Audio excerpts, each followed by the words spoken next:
Por que o árbitro de vídeo no Brasil é tão ruim? Conversei com um monte de gente, especialista no assunto, e no vídeo de hoje do canal do Nicola vou te apresentar 4 razões que explicam tamanha dificuldade.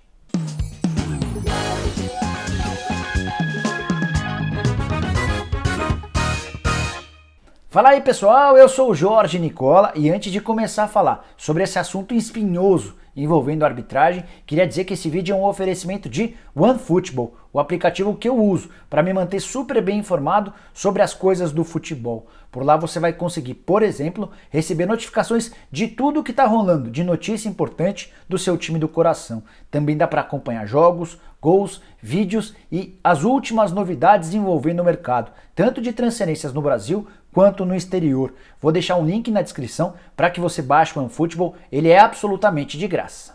Bom, para começar, quero dizer que detesto falar sobre arbitragem. Certamente deve ser algum trauma de infância, afinal de contas torço para a Portuguesa e cansei de ver meu time, toda vez que tinha alguma esperança de conquistar o título, ser derrubado por algum homem do apito. Mas, diante das enormes repercussões dos últimos dias, por conta de interpretações, erros, más decisões de árbitros usando o VAR em território brasileiro, decidi entrar nesse assunto de cabeça. Conversei com um árbitro, com um ex-árbitro, com um comentarista de arbitragem e com gente ligada à CBF para tentar entender o porquê de os árbitros de vídeo no Brasil errarem tanto, mesmo com a tecnologia a seu favor. E o que eu posso te dizer é que 4 motivos ajudam a explicar tamanha ruindade mesmo com o VAR. O primeiro deles, a arbitragem em si. A grande verdade é que os juízes no Brasil não são bons há bastante tempo. E com a introdução do VAR, isso ficou ainda mais evidente, porque os caras erram dentro de campo e erram também com a ajuda do vídeo. Ou seja, uma clara dificuldade de interpretar o que está acontecendo. E as explicações para tamanha ruindade são várias. O fato, por exemplo, de a CBF não formar árbitros e essa formação ser das federações estaduais, o fato de os árbitros não serem profissionais e precisarem ter outras profissões para ocuparem no espaço vago essa profissão de árbitro e por aí vai. E não sou só eu que estou dizendo que a arbitragem no Brasil é ruim. O Leonardo Gaciba, ex-árbitro e hoje chefe da comissão de arbitragem da CBF, já declarou recentemente que só confia em 4 árbitros no futebol brasileiro. Ora, se a gente tem uma rodada de campeonato brasileiro com 10 jogos, significa que a gente vai ter 4 jogos com árbitros confiáveis, pelo menos na interpretação do cara que comanda essa coisa toda, e outros 6 jogos de arbitragens no mínimo complicadas. Isso sem contar em Série B, Série C e por aí vai. Mas o problema envolvendo o VAR no Brasil vai muito além. O segundo motivo de tamanha dificuldade tem a ver com os operadores dessa tecnologia. Só para que você entenda direito essa história. A gente tem o árbitro em campo e o árbitro no vídeo, que fica numa sala dentro do estádio. Mas não é ele quem opera esse sistema, esse software que foi comprado, e sim um operador. O grande ponto é que no Brasil todos os operadores foram treinados e têm pouquíssima capacitação. Esse treino foi muito curto. Então, já ouvi de um árbitro que atua nesse momento no futebol brasileiro que ele tem dificuldades quando se depara com alguns dos operadores espalhados pelas cidades onde o VAR existe. Para que fique mais fácil de você entender quem é esse operador, toda vez que vaza um áudio envolvendo o VAR, você escuta: olha, para, adianta, avança um pouquinho a imagem. Esse é o árbitro de vídeo dando as ordens para o operador. É o operador quem cuida do software. E se esse operador não for bom, não for capacitado, ele pode, por exemplo, paralisar o lance no momento errado. Ele pode, por exemplo, não tomar a decisão certa. E aí o árbitro de vídeo vai tomar a decisão equivocada. E obviamente que o árbitro em campo também. Recentemente, na Espanha, deu uma confusão e envolveu o Leganés. Tudo porque um operador que torcia para um determinado time usou uma imagem errada. Ele pausou o lance no momento inadequado. E a partir daí, o árbitro de vídeo e o árbitro de campo anotaram um pênalti absolutamente inexistente. Descobriu-se toda essa situação, esse operador foi dispensado e se criou a maior confusão dos últimos tempos envolvendo o VAR na Espanha.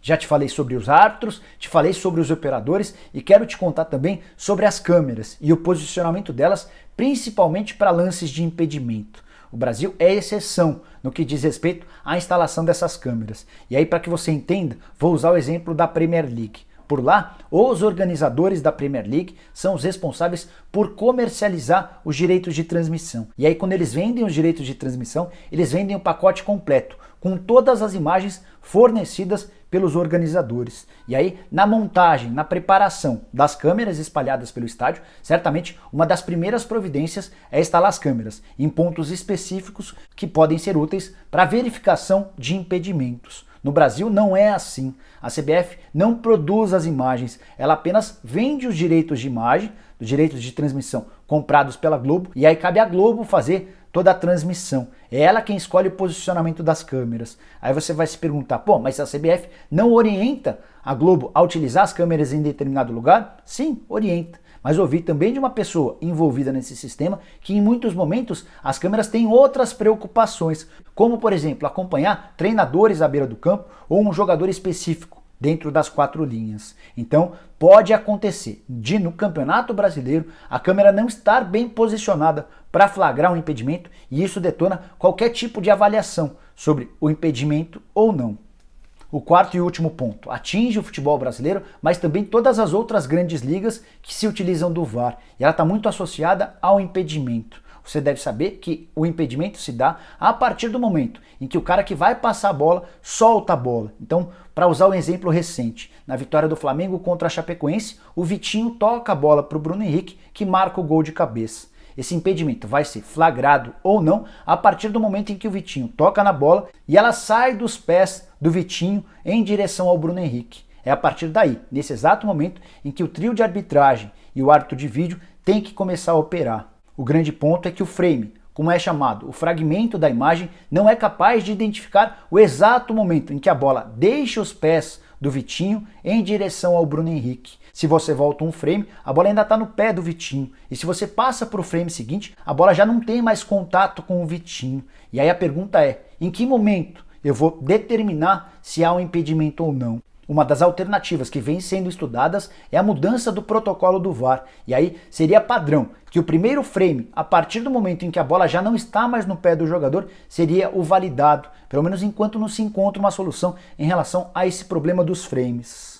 Com todas essas pessoas com quem eu conversei, eu pedi uma avaliação do que elas viram nessas 23 rodadas do Campeonato Brasileiro em relação ao VAR. E aí, de forma unânime, todo mundo classificando o Brasil como muito atrasado em relação a outros países. A Inglaterra é tratada hoje como exemplo, como modelo, Portugal e Espanha um pouco atrás e o Brasil entre os últimos colocados. Se existe alguma perspectiva de melhora em breve, essas pessoas não estão muito animadas com essa ideia não. A tendência é que a gente continue sofrendo com erros de arbitragem, mesmo com a ajuda da tecnologia. E se você é a favor da divulgação dos áudios, das conversas entre o árbitro em campo e o árbitro no vídeo, saiba que a International Board, que é quem regulamenta a profissão e as coisas relacionadas ao árbitro, essa International Board é absolutamente contrária à divulgação dos áudios. Os torcedores e a imprensa ficaram surpresos com tamanha desinformação em muitas das decisões do árbitro em campo.